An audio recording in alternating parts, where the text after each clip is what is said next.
Study IQ IAS, अब तैयारी हुई अफोर्डेबल। हेलो दोस्तों, नमस्कार। स्वागत है आप सभी का स्टडी IQ में। मैं हूं आपका दोस्त एजुकेटर दीपांशु सिंह और आज हम लोग बात करने वाले हैं एक बहुत ही महत्वपूर्ण पार्लियामेंट्री कमेटी की रिपोर्ट के बारे में। और संसद में, भारतीय संसद में ऐसा क्या हुआ कि उन्होंने भारतीय विदेश सेवा और भारतीय विदेश मंत्रालय, जो कि मिनिस्ट्री ऑफ एक्सटर्नल अफेयर्स है, या इंडिया की जो फॉरेन सर्विस है, उनको बहुत ज़्यादा क्रिटिसाइज़ किया है।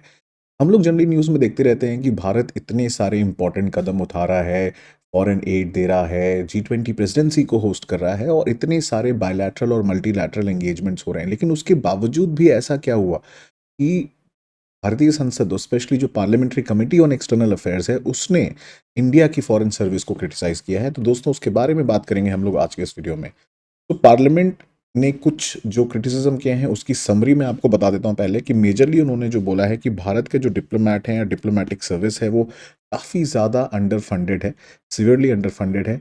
और कई सारे महत्वपूर्ण वाइटल फॉरेन एड प्रोजेक्ट्स जो हैं दोस्तों, वो डिले हो रहे हैं। और इससे भी ज़्यादा जो क्रिटिकल चीज़ जो निकल के आई कि in spite of the sanction strength, जो भारतीय विदेश सेवा, जो इंडियन फॉरेन सर्विस के जो ग्रुप ऑफ ऑफिसर्स हैं, उनका नंबर बहुत कम है अगर हम कंपेयर करें to the size of the country जो इंडिया है, और बाकी सारी अगर हम कंट्रीज़ का कंपैरिजन करें। तो दोस्तों, ये कुछ चीज़ें निकल के आई हैं इस रिपोर्ट में, जो कि है 20th report on the ministry of external affairs demand for grant, जो 2023-24 की रिपोर्ट का एनालिसिस किया है। और ये जो कमिटी है एक्सटर्नल अफेयर्स में, ये लोकसभा राज्यसभा दोनों से इनके मेंबर आते हैं। जैसा कि आप जानते हैं, these are departmental related standing committees. और इसने इस लंबी रिपोर्ट में बहुत सारे पॉइंट्स पे भारतीय विदेश सेवा और एक्सटर्नल अफेयर्स मिनिस्ट्री के बारे में कुछ इंपॉर्टेंट पहलुओं को हाईलाइट किया है। दोस्तों, इसके बारे में हम लोग डिटेल में बात करेंगे। और आप मेरे साथ जुड़ सकते हैं दोस्तों, जो हमने prelims to interview study IQ पे एक बैच लॉन्च किया है, जिसमें हम लोग प्रीलिम्स मेंस के साथ साथ इंटरव्यू गाइडेंस भी देंगे, और साथ साथ वो भी ऑफलाइन भी होगा। तो पहली बार दोस्तों ऑफलाइन गाइडेंस चालू हो रहा है, रेजिडेंशियल प्रोग्राम है, एब्सोल्युटली फ्री ऑफ कॉस्ट। जैसे ही आप इस प्रोग्राम के लिए एनरोल करेंगे, और ये बैच ऑलरेडी चालू हो चुका है 25 तारीख को, तो आप इसमें एनरोलमेंट के लिए जा सकते हैं स्टडी IQ की वेबसाइट पे। 8,000 रुपये का कोर्स है, लेकिन जैसे ही आप डीप लाइव कोड लगाएंगे, आपको इंस्टेंट डिस्काउंट मिल जाएगा। दोस्तों, इसके साथ साथ आप देखेंगे, जैसे ही आपका प्रीलिम्स भी क्लियर होगा, आपको स्टडी IQ के ऑफिस में बुलाया जाएगा। यहाँ पे हम लोग रेजिडेंशियल प्रोग्राम कर रहे हैं, जिसमें आपको कंप्लीट गाइडेंस मिलेगी एक्सपर्ट मेंटोर्स एंड टॉपर्स के साथ। इसके अलावा आप मेरे साथ जुड़ सकते हैं मेरे वेरियस सोशल मीडिया प्लेटफॉर्म्स, जैसे कि ट्विटर, इंस्टाग्राम और टेलीग्राम पे। अगर आप देखेंगे QR कोड को जैसे ही स्कैन करेंगे, आपको ये चैनल का लिंक मिल जाएगा। दोस्तों, बात करते हैं इस रिपोर्ट के बारे में, कुछ इंपॉर्टेंट हाइलाइट्स। तो पहली चीज़ जो इस रिपोर्ट ने हाईलाइट करी है, वो है जो सिवियर अंडर फंडिंग है इंडियन फॉरेन मिनिस्ट्री की।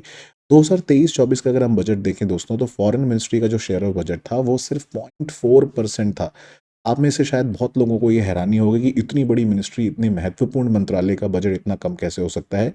बात निकल के आई है कि जो बजट है, in fact it is down from 0.44% in 2022 and 23 to just 0.62%। और ये अपने आप में एक चिंता का विषय है। और पार्लियामेंट्री स्टैंडिंग कमेटी ने ये भी बोला है कि उन्होंने कंटिन्यूअसली बोला है कि जो भारतीय विदेश मंत्रालय है, इंडिया फॉरेन मिनिस्ट्री का जो बजट होना चाहिए, वो कम से कम 1% ऑफ द GDP तो आए। लेकिन वो अभी तक, जैसा कि आप देख सकते हैं, पहले 0.62% था, वो गिर के 0.44% ही रह गया है। तो एक तो चिंता का विषय ये है कि ऑलरेडी सिवियरली अंडर फंडेड है। दूसरा, उन्होंने आप ये भी देखा कि जो फॉरेन मिनिस्ट्री का एलोकेशन है, वो ये बोलती है कि उनका इंक्रीज हुआ है from 17,000 crore to 18,000 crore. But parliament का ये कहना है कि इसमें से जो 990 करोड़ हैं, वो तो सिर्फ G20 प्रेसिडेंसी के लिए इंक्रीज किए गए हैं, जो इतने सारे इवेंट्स ऑर्गेनाइज हो रहे हैं और जितने सारे जो बायलैटरल मल्टीलैटरल मीटिंग्स होंगी। उसके साथ साथ और भी एक प्रॉब्लम जो चिंता के विषय है, उन्होंने बताया कि फाइनेंस मिनिस्ट्री जो है, वो MEA का जो बजट डिमांड है, उसको मीट ही नहीं कर रहा है। कि इनफैक्ट अगर आप देखें, जो मिनिस्ट्री ऑफ एक्सटर्नल अफेयर्स है, वो डिमांड करता है लगभग 21,200, अगर आप देखें 286 करोड़, अगर 276 करोड़ के आसपास, 276 करोड़ के आसपास। और 2023 में अगर आप देखेंगे, जो दिया है एक्चुअली में, वो बहुत कम है। कंपैरिजन में आप देखें, 18,050 करोड़ ही सिर्फ दिए गए हैं। तो कहीं ना कहीं अगर हम देखें, वित्त मंत्रालय, फाइनेंस मिनिस्ट्री भी जो है, जो डिमांड फॉर ग्रांट्स है मिनिस्ट्री ऑफ एक्सटर्नल अफेयर्स की, उसको मीट नहीं कर रहा है। तो ऐसे कैसे क्रिटिकल प्रोजेक्ट्स को चलाया जा सकता है। उसके साथ साथ ये भी एक बड़ा चिंता का विषय है। हम लोग जनरली देखते हैं कि इंडिया इतने सारे कंट्रीज़ को फंडिंग देता है, बहुत सारे, जैसे अफगानिस्तान, भूटान हो गया, आसपास के नेबरिंग कंट्रीज़ हो गए, बांग्लादेश हो गया, श्रीलंका हो गया।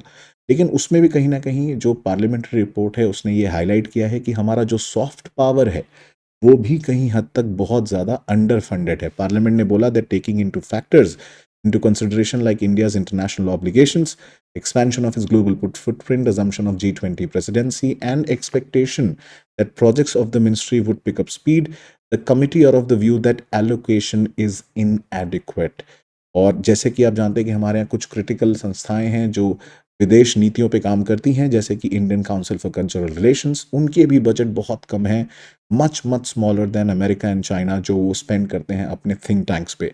तो पार्लियामेंट ने रिकमेंड किया कि एटलीस्ट 20% तो इंक्रीज होना चाहिए Indian council of cultural relations का जो बजट है, बिकॉज इस साल सिर्फ there has been just an 8% increase, बहुत ही कम है as compared to other countries.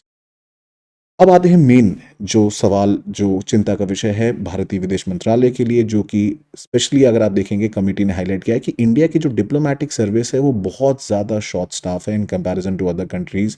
जैसे कि अगर हम कंपेयर करें जो बाकी कंट्रीज हैं of similar economy and stature, जो टोटल स्ट्रेंथ है वो है लगभग 4888, जो डिफरेंट कार्डर्स में डिस्ट्रीब्यूटेड है। लेकिन जो मेन ग्रुप ए ऑफिसर्स हैं, अगर आप देखें 667 are posted at missions abroad और 334 are manning the headquarters in Delhi and present has 57 division. इस पे जो हमारे विदेश सचिव हैं विनय क्वात्रा जी, उन्होंने बोला दैट जो डिप्लोमैट्स की अगर हम स्ट्रेंथ देखें दैट इज अराउंड 1011।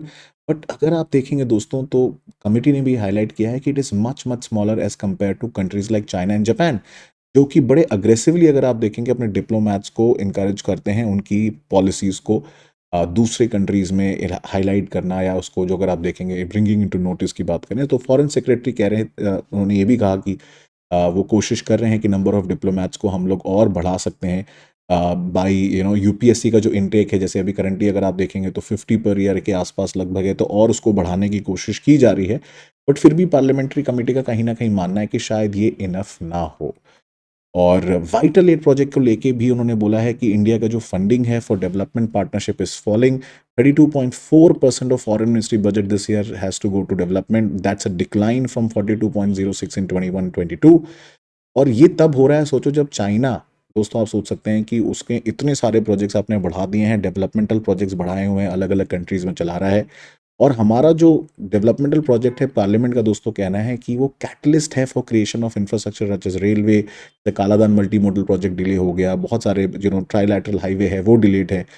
तो इन पार्टनर कंट्रीज के साथ हम लोग गुडविल में जो हम लोग इंडिया करता है, तो कमेटी ने रिकमेंड किया कि जो डेवलपमेंट पार्टनरशिप है विद कंट्रीज, इसको रीइंफोर्स करने की ज़रूरत है, ये इतना एडिक्वेट नहीं है, स्पेशली अगर हम चाइना के, अगर हम देखें कि जो चाइना का इंटरेस्ट उसको काउंटर करने के लिए बहुत ज़रूरी है। साथ साथ मेजर डेवलपमेंट प्रोजेक्ट्स डिलेड हैं, जब कोविड था तो प्रॉब्लम थी, लेकिन उसके बावजूद भी आप देखेंगे इम्प्लीमेंटेशन काफ़ी स्लो रहा है। भूटान को 700 करोड़ दिए गए हैं despite a budget of 2000 crore या 2200 crore. Under utilisation of budget aid है for Sri Lanka, Bangladesh, Maldives and other key partners. And सबसे महत्वपूर्ण बात, अगर अगर आप और भी देंगे दोस्तों, कि कुछ कंट्रीज जैसे कि लैटिन अमेरिकन कंट्रीज हैं, वहाँ पे सिर्फ 1 करोड़ ही गया है despite the budget allocation of 40 crore for development projects. और चाइना, वहीं पे आप देखें अफ्रीका हो गया, लैटिन अमेरिका हो गया, इन सारी कंट्रीज में, सारे कॉन्टिनेंट्स में आप देखें अपना प्रेजेंस बढ़ा रहा है। तो अगर भारत को अपनी विदेश नीति को अगर और स्ट्रेंथन करना है तो कहीं ना कहीं हमें ये स्टेप अप करना पड़ेगा। पार्लियामेंट ने इसलिए बोला था committee are aware of the execution of the projects but this has been impacted due to covid pandemic, but we fail to understand why the pace of the implementation is slow. जब covid restriction अब तो खत्म हो गए, and ये सारी चीज़ों को अगर हम कंसिडरेशन में लें, we conclude that there are certain gaps in the project implementation and monitoring. तो ये कुछ इंपॉर्टेंट ऑब्जर्वेशन थे दोस्तों, जो मिनिस्ट्री, जो पार्लियामेंट ने मिनिस्ट्री के ऊपर ऑब्जर्व किया या फॉरेन सर्विस के ऊपर ऑब्जर्व किया है। शायद इसको ध्यान में रखते हुए विदेश मंत्रालय भी कुछ चेंजेस लेके आएगा। बात करते हैं पार्लियामेंट्री कमेटी की। जैसा आप जानते हैं दोस्तों, इसमें एमपीज होते हैं दोनों हाउसेस से, या तो वो इलेक्ट होते हैं, नॉमिनेटेड होते हैं by the speaker and the chairman, and जो कमिटी है उनकी अथॉरिटी आती है from article 105 and article 180 the constitution. दोस्तों ये था आज का वीडियो, और इसी से रिलेटेड है आज का सवाल with respect to parliament of India. Parliamentary committee जो सब रूल रेगुलेशन बनाती है वो कौन सी है? ये प्रीलिम्स 2018 का सवाल है। इसका आंसर मुझे कमेंट सेक्शन में ज़रूर बताइएगा, और अगर वीडियो पसंद आया तो दोस्तों इसको ज़रूर लाइक करें और शेयर करें, और चैनल को सब्सक्राइब करना ना भूलें। बाकी कोर्सेज को आप परचेज करने के लिए कोड यूज़ करते हैं D5। मैं मिलूंगा अगली वीडियो में। Till next time, thank you so much दोस्तों, एंड जय हिंद।